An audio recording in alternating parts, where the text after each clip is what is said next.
Hey everybody, Pete Edwards here again from Casper Electronics and Bastl Instruments, and I'm going to be doing another demo of the DarkMatter feedback module. And this time I'm going to be processing tones, melodies, and sort of raw waveforms.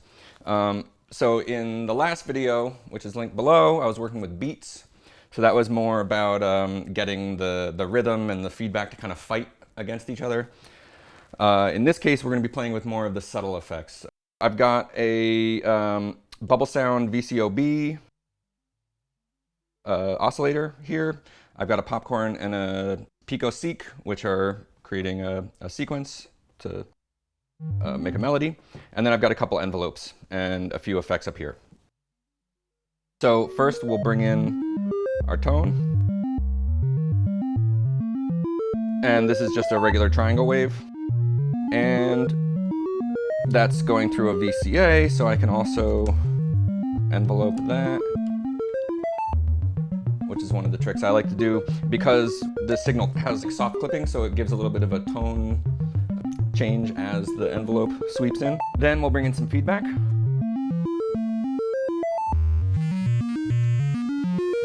And you can hear what it's doing is it's adding all these other harmonics, and extreme timbres. Now, the amplitude of the incoming signal will sort of overdrive the feedback. So if you want to get a wider variety of effects, you want to turn your input down a little bit.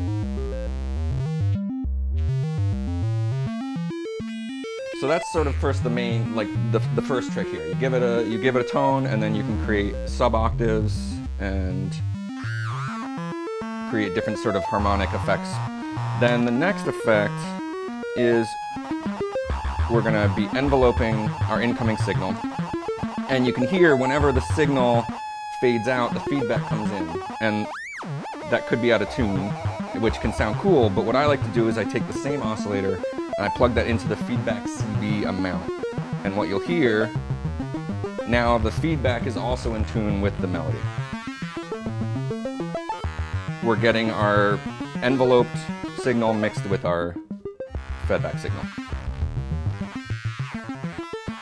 Then the next thing is, this is with tone processing, I really like to use the crossfader. So this is where I'm going between my clean signal and my feedback signal.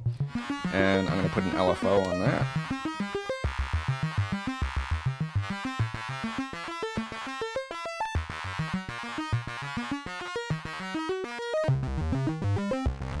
So now we're bringing our overdriven overtone sound in and out, and we can tweak our boost knobs.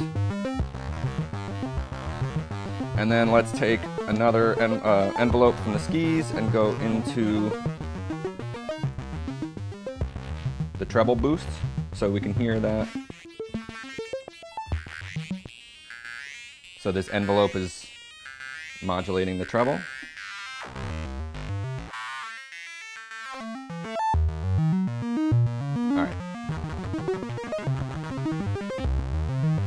Then the next trick that I really like to play with, it uses the dynamics output. So I'm going to take the feedback, I'm going to plug this into a reverb using the Pico DSP. That's going through a filter, and then it's mixing with our original signal.